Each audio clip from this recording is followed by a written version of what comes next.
બાળકો, કેમ છો? મજામાં છો ને? અને અગાઉના વિડીયોમાં આપણે યુનિટ 1 પેટર્ન રાઇટિંગ તમને કરાવ્યું હતું. આજે આપણે યુનિટ 2 કેપિટલ લેટર્સ ભણવાના છીએ. અને જે હું અહીંયા બોર્ડ ઉપર કેપિટલ લેટર્સ એટલે પહેલી એબીસી, ફક્ત તમારે તેમાં રેડ લાઇનથી બ્લુ લાઇન એટલે 4 લાઇનમાં પહેલી 3 લાઇનનો જ માત્ર ઉપયોગ કરવાનો છે. હું અહીંયા જે રીતે બોર્ડ ઉપર લખું એબીસીડી, તેવી જ રીતે તમારે મારી સાથે લખવાનું રહેશે. તો ચાલો આપણે બોર્ડ ઉપર યુનિટ 2 કેપિટલ લેટર્સ લખીએ.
બાળકો, અહીંયા જો બોર્ડ ઉપર લખેલી છે પહેલી એબીસીડી, તમારે પણ નોટ અને પેન્સિલ કાઢી મારી સાથે 4 લાઇનમાં એટલે ફક્ત પહેલી 3 લાઇન રેડ લાઇનથી બ્લુ લાઇન એનો ઉપયોગ કરીને આ રીતે એબીસીડી લખવાની છે.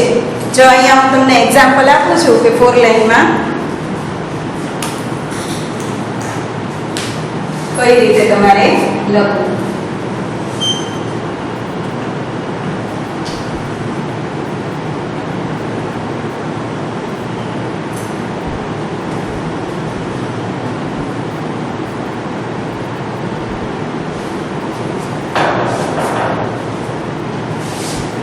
રેડ લાઇન અહીંથી ત્યાં સુધી બ્લુ લાઇન સુધી દરેક અક્ષર છે એ લેવાનો છે. અને થોડી થોડી દરેક અક્ષર વચ્ચે જગ્યા પણ છોડવાની છે.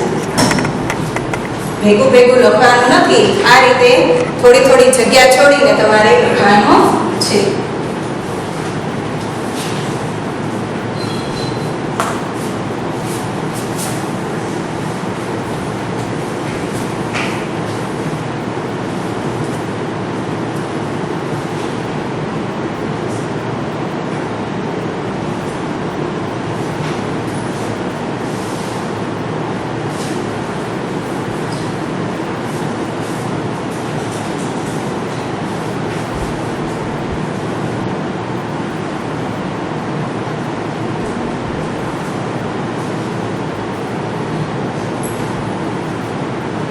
જેને ન આવડે તેણે મમ્મી પપ્પાની મદદથી આ રીતે 4 લાઈનમાં લખતા શીખવાનું છે. બરોબર? તો ચાલો આપણે એબીસીડી ઉપરથી આખી એબીસીડી જે છે કેપિટલ આલ્ફાબેટ એના ઉપરથી આપણે અત્યારે સ્પેલિંગ બોલાવીએ છીએ. આ તમારી પાસે દરેકે આમ તો આ બુક લઈ જ લીધી હશે, નવનીત ઇંગ્લિશ પ્રાઇમર. કદાચ કોઈ ન લીધી હોય તો હવે તમારી અનુકૂળતાએ તમે ખરીદી લેજો. નવનીત ઇંગ્લિશ પ્રાઇમરમાં પાના નંબર 6 ઉપર યુનિટ 2 કેપિટલ લેટર્સ. એમાં A ફોર એપલ, એપલ એટલે સફરજન. B ફોર બોલ, બોલ એટલે દડો. C ફોર કેટ, કેટ એટલે બિલાડી. D ફોર ડોગ, ડોગ એટલે કૂતરો. E ફોર એગ, એગ એટલે ઈંડું. F ફોર ફેન, ફેન એટલે પંખો. G ફોર ગન, ગન એટલે બંદૂક. H ફોર હેન, હેન એટલે મરઘી. I ફોર આઈસ્ક્રીમ, આઈસ્ક્રીમ એટલે આઈસ્ક્રીમ. J ફોર જગ, જગ એટલે કુંજો. K ફોર કાઇટ, કાઇટ એટલે પતંગ. L ફોર લાયન, લાયન એટલે સિંહ. M ફોર મેટ, મેટ એટલે ચટાઈ. N ફોર નેટ, નેટ એટલે જાળી. O ફોર આઉલ, આઉલ એટલે ઘુવડ. P ફોર પોટ, પોટ એટલે માટલું.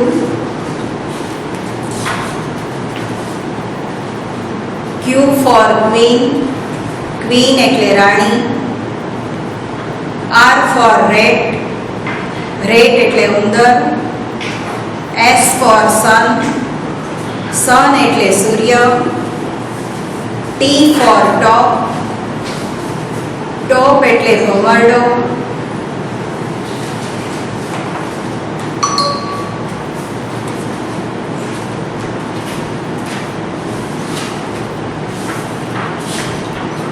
U ફોર અમ્બ્રેલા, અમ્બ્રેલા એટલે છત્રી.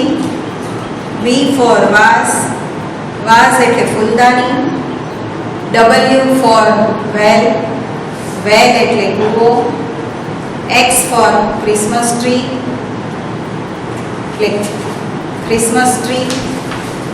પછી Y ફોર યોયો, યોયો એટલે રમવાનું સાધન. અને Z ફોર ઝીપ, ઝીપ એટલે ચેન. તો તમારે બધાએ આ રીતે 4 લાઈનમાં લખવાની છે. આપણે જે કેપિટલ લેટર્સ અહીંયા લખેલા છે પહેલી ફક્ત 3 લાઈનનો જ ફરજિયાત ઉપયોગ કરવાનો છે. છેલ્લી લાઈનનો આ એબીસીડીમાં ઉપયોગ કરવાનો નથી. તો ચાલો આપણે અહીંયા થોડીક આના પરથી જે કેપિટલ લેટર્સ કરાવ્યા એના પરથી થોડીક એક્સરસાઇઝ કરીએ. તે પણ તમારે 4 લાઈનની બુકમાં લખવાની રહેશે મારી સાથે. બરોબર?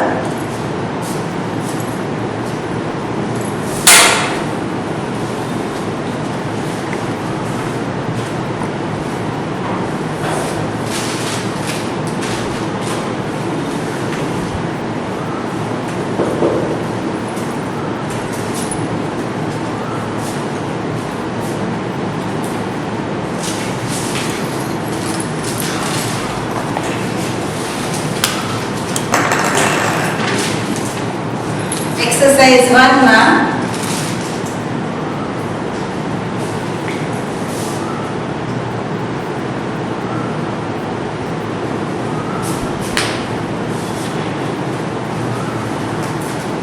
ખૂટતા અક્ષર લખો.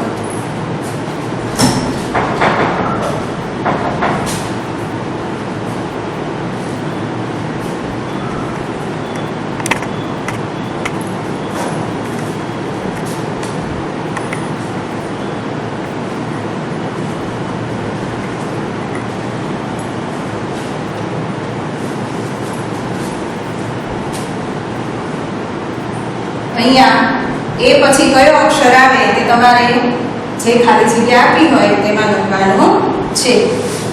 આ રીતે બોર્ડ ઉપર જોતા જાઓ અને લખતા જાઓ. બરોબર?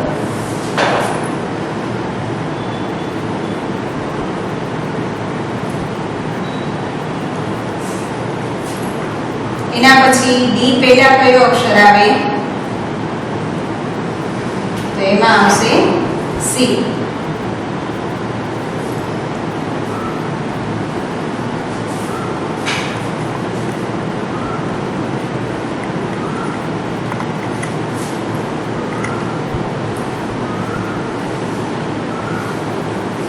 એના પછી ઈ પછી આવશે એફ.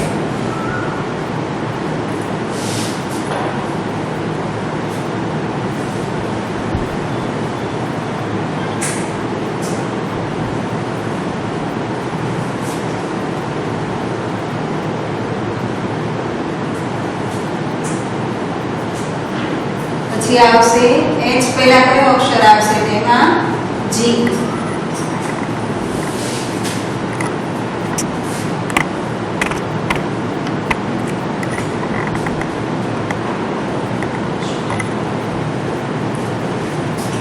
અને આઈ પછી કયો અક્ષર આવશે તેમાં આવશે જે.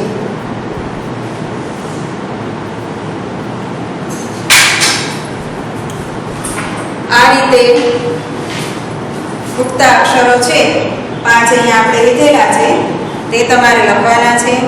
અને હવે એક્સરસાઇઝ 2 માં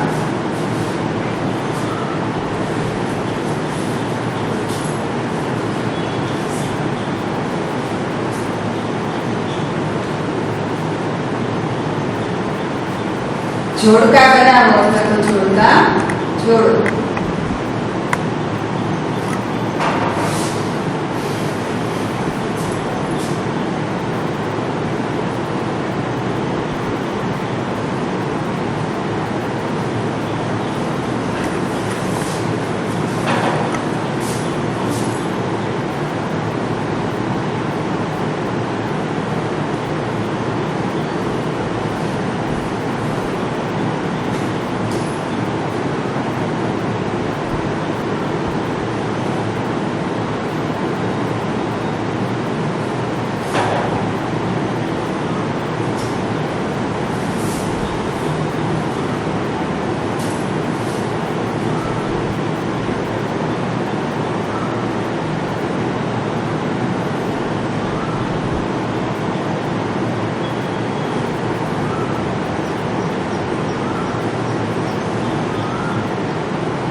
સામે તેનું ગુજરાતી આવશે.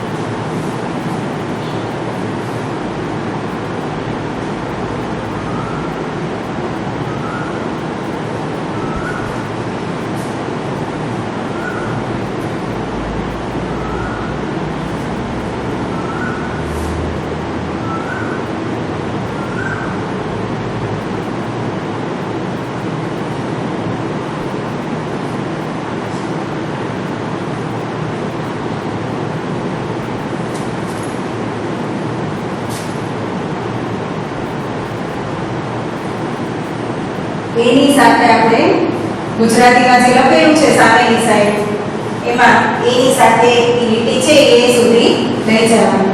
પછી બી છે તો બી માં પણ આ રીતે જોડવાનું છે.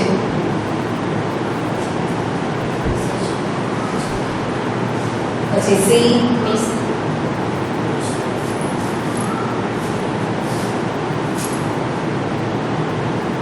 એના પછી આવશે ડી અને છેલ્લે આવશે ઈ. આ રીતે આજે આપણે બે એક્સરસાઇઝ અહીંયા કરાવી બોર્ડ ઉપર. એક છે ખૂટતા અક્ષરોની અને બીજી છે જોડકા બનાવવું તેની. તો હવે અહીંયા હું છે હોમવર્ક લખું છું નીચે, તે તમારે બધાએ કરવાનું છે. તમારી 4 લાઈનની નોટ.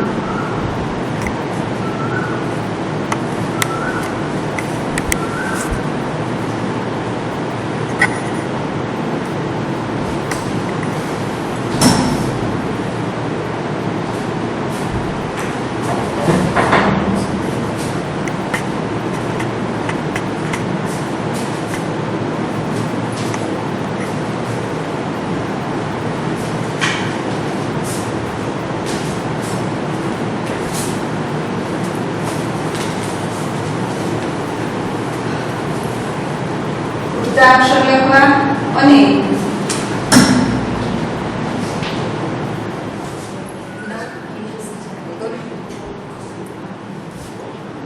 જો HW માં બાળકો આપણે ગુપ્તા અક્ષર આજે જે બે એક્સરસાઇઝ કરાવી, પહેલી એક્સરસાઇઝ છે ગુપ્તા અક્ષર અને બીજી એક્સરસાઇઝ છે જોડકા બનાવો. તે તમારે બંને 4 લાઈનની બુકમાં લખવાની છે. અહીંયા બોર્ડ ઉપર જે રીતે લખાવેલી છે એ જ રીતે લખવાની રહેશે. જેને ન આવડે તેણે મમ્મી પપ્પાની મદદ લઈને કરવાનું છે. બરાબર? આની પછી આપણે બીજું આગળ કરાવવામાં આવશે. Thank you.